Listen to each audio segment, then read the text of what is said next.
Good afternoon, Loveland.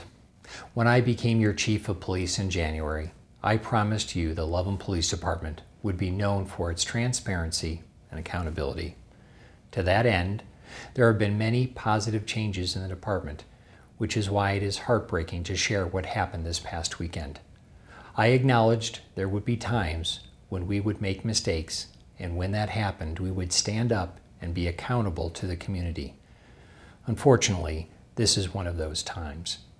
On Saturday, May 20th, at approximately 8:30 p.m., several citizens called 911 to report a woman wandering in and out of traffic and speaking incoherently in the roadway area of North Garfield Avenue and East 29th Street. When she could not tell them where she lived or how the officers could help her, the female was placed in protective custody and transported to the Medical Center of the Rockies for further evaluation. Once at the hospital, the handcuffed female was escorted to an examination room where she was verbally uncooperative with the healthcare professionals and spat at both a nurse and one of the officers. An officer responded with an inappropriate use of force, which resulted in minor injuries to the female subject's face.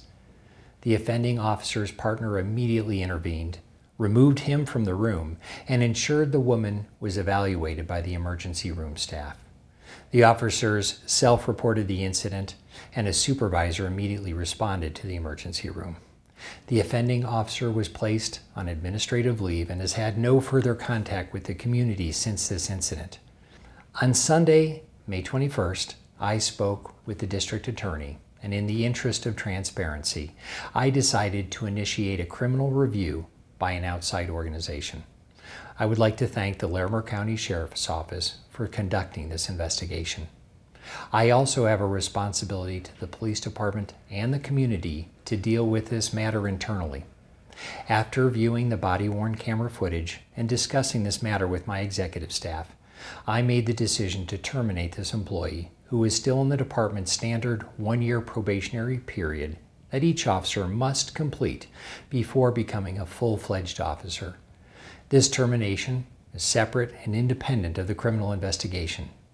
The district attorney will decide if criminal charges will be filed. Being a police officer in 2023 requires extraordinary patience, self-control, and bravery.